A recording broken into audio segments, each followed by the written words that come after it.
Hi, and welcome to our episode on still life shooting. We also call this kind of shooting tabletop shooting, and it's a necessary part of almost every video professional skill set.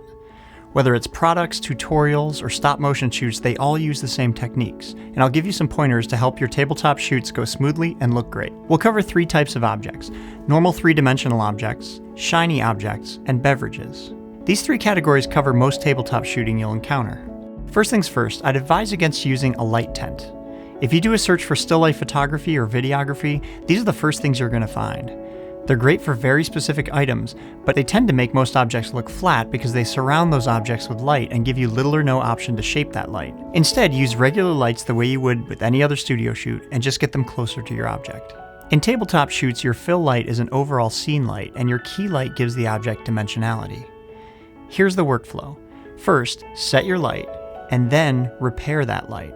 I'll show you what I mean. Here's a plant against a seamless backdrop. Our key light is a light panel with a grid to camera left, and it's throwing what looks like sunlight and really bringing out the texture of the plant. And our fill light is soft, coming from the foreground through a large silk. But our fill needs a little repair. It's making our background too bright, so we've placed a black card in front of some of it to flag the light off the background. We did this by making little stands with spring clamps on the bottom of the card.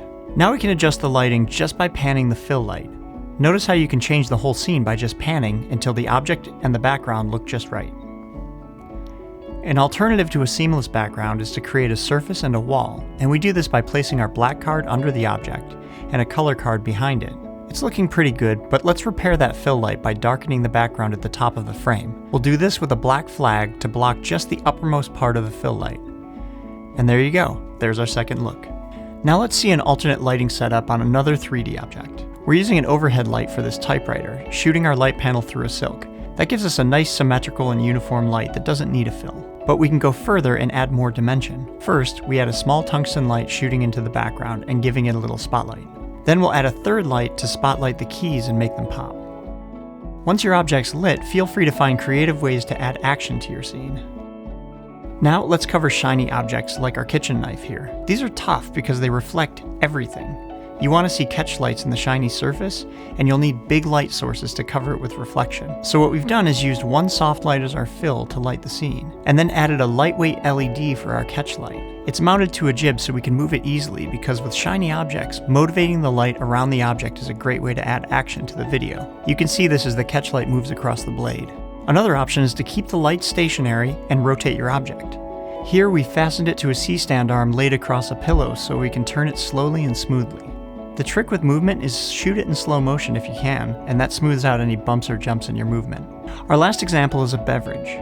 Here we have a 3-light setup. Our key light is a backlight, and it gives the liquid a glow. Drinks are best shot backlit for this reason. Then we add a soft fill light to light the glass and the background. But you can see that needs some repair, so we bring in our black card to flag the light off the background there on the right.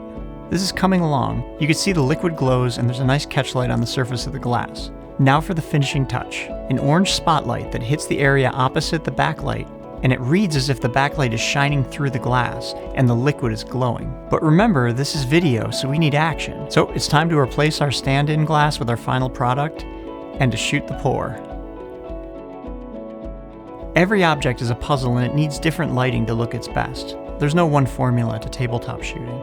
But if you remember to first place and then repair your key lights and fill lights, and you go step by step until you like the look, you'll be able to figure out the secret to any object you need to shoot. Thanks for watching.